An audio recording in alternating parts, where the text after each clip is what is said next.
Chers membres d'Église et chers amis, bonjour. Dieu ne se contredit pas, il ne se renie pas, il est toujours fidèle à ce qu'il est. Les sentiments de Dieu et ses actions, ses idées, ses paroles sont toujours en totale cohérence. Qui de nous peut en dire autant ? Qui de nous est toujours dans la plus pure honnêteté, dans cet accord parfait entre ce qu'il dit et ce qu'il pense, entre ses idées et ses actions ? J'aimerais vous lire les versets 21 et 26 du psaume 109 de David. « Mais toi, Dieu Seigneur, agis en ma faveur à cause de ton nom, car ta fidélité est bonté. Délivre-moi, secours-moi Seigneur mon Dieu, sauve-moi selon ta fidélité. » Dieu agit en notre faveur à cause de son nom, selon sa fidélité, et sa fidélité est bonté.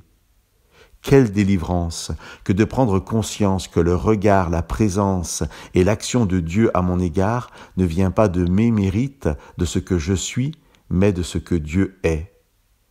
Dans sa seconde lettre à Timothée, Paul écrit au chapitre 2, « Si nous renions Dieu, lui aussi nous reniera.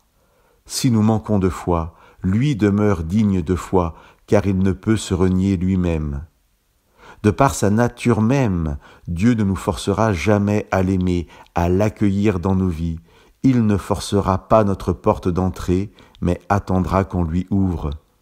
Cependant, il nous aimera, il viendra à nous et il frappera à notre porte. Il y a une grande différence entre rejeter Dieu et ne pas croire en lui. Entre, nous dit Paul, le renier et manquer de foi. Chers amis, qui que nous soyons, ce texte ne peut que nous encourager. Car si nous ne voulons vraiment pas de Dieu dans nos vies, eh bien Dieu nous reniera comme nous le renions. Dit plus simplement, Dieu nous laissera tranquilles. Mais si notre cœur brûle de le connaître, ou souffre de le méconnaître, ou nous accuse de manquer de foi, accueillons alors comme une grâce et un baume la prière de David. « Secours-moi, Seigneur, mon Dieu, sauve-moi selon ta fidélité. » Que Dieu vous bénisse.